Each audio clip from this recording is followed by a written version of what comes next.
일생 이론을 구축하는 과정을 크게 네 가지 단계로 구분한다고 하셨는데 이 네 가지 단계가 뭘까요? 네, 아주 쉽게 예를 들면 첫 번째는 이제 관찰이거든요. 관심을 가지고 관찰하면 불규칙한 현상 속에서 패턴을 발견할 수 있어요.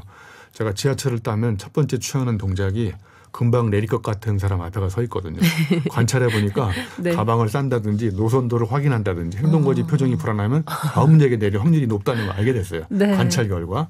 그래서 제가 이제 고찰을 해가지고 이제 정보를 만들었어요. 데이터를 엮어가지고 정보를 만들어서 보니까 우리 임지영 아나운서님이 다음 역에 내릴 것 같은 그런 불길한 표정을 짓고 있어서 제가 이제 아나운서님 앞에가 딱 서 있었어요. 그랬더니 이분이 내렸어요. 네. 제가 앉으려고 하는 찰나에 제가 자리 잡기에 실패했어요. 저보다 더 빠른 속도로 우리 임지영 아나운서님의 빈자리를 차지한 사람이 나타났어요. 누가 나타났냐면 네. 제가 빈자리를 찾으려고 그랬더니 윤지영 아나운서 옆에 있던 분이 저보다 더 빠른 속도로 옆으로 잽싸게 자리를 옮기더라고요. 그래서 제가 자리 잡기에 실패했거든요. 네. 이게 이제 관찰한 다음에 데이터를 엮어가지고 정보로 만드는 게 고찰. 그다음에 정보를 제가 문제 사용에 적용해서 해보니까 이번에 자리 잡기에 실패했잖아요. 네. 여기서 나오는 게 이제 통찰. 그러면 이제 지식이 탄생합니다. 네. 자, 그럼 한 번 더 나가면 이제 제가 자리 잡기에 실패했기 때문에 두 번 다시 자리 잡기에 실패를 안 하려면 이전과 똑같은 행동을 취하면 또 실패하거든요. 네. 그럼 자리 잡기에 실패를 안 하려면 어떻게 되느냐면 이제 가운데서 양다리 걸치고 서 있는 거죠, 이렇게. 아니면 서서 약 15도 각도로 몸을 비틀어가지고 이게 0.1초 네. 싸움이니까. 견제할 수 있도록. 네. 그러니까 이런 깨달음이 온 거는 제가 책상에서 공부해서 알게 된 게 아니라 나가서 직접 행동해 보니까 안 돼. 그러면 여기서 이제 엄청난 또 인사이트가 떠오르는 거죠. 네. 그럼 이게 지혜로 발전합니다. 그래서 관찰, 고찰, 통찰, 성찰의 단계를 거치면서 처음에 데이터, 아무 의미 없이 발생하는 자료가 정보로 엮이고 네. 정보를 문제 사용에 적용하면 지식이 되고 네. 지식을 이제 이전과 다르게 적용하면 지혜가 되고 그래서 이런 사이클을 통해서 이제 나만의 일생 이론이 탄생한다고 보시면 될 것 같습니다. 이렇게 일생 이론을 구축하면 삶에 변화가 생길 수밖에 없겠네요. 예, 맞습니다. 우리가 일상을 이렇게 관심을 가지고 관찰하면 이렇게 놀라운 현상을 목격할 수 있잖아요.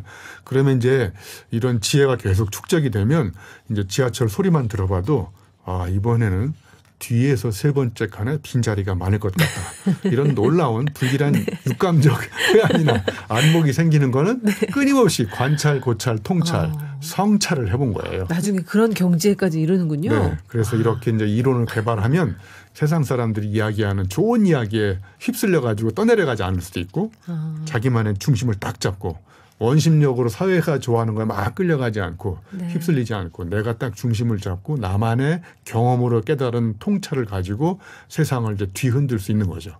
그래서 제가 책에다가 휩쓸리고 있는 것인지 아니면 뒤흔들고 있는 것인지 질문을 던진 적이 있습니다. 오늘은 지식생태학자 유영만 교수님과 함께 새 책 코나투스 만나보고 있는데요.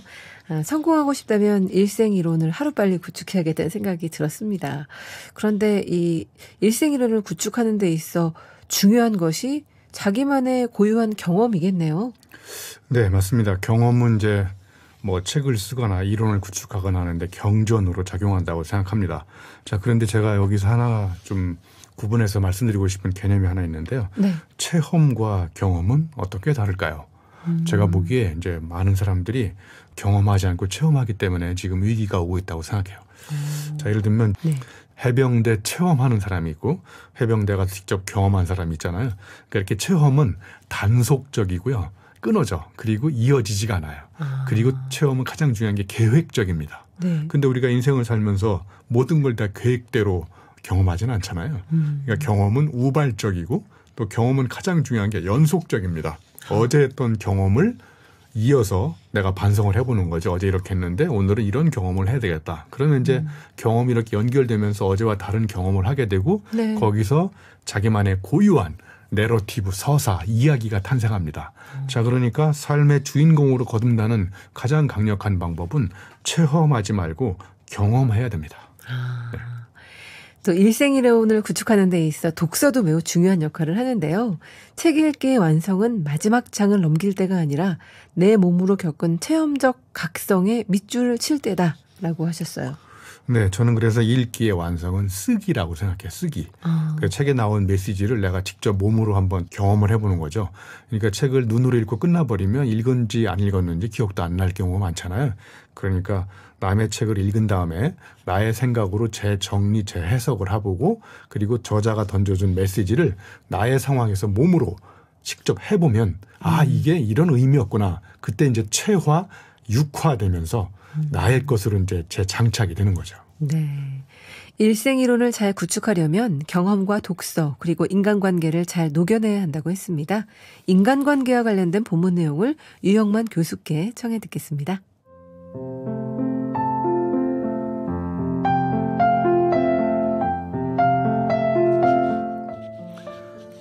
인간관계의 깊이가 성장의 폭을 가늠한다.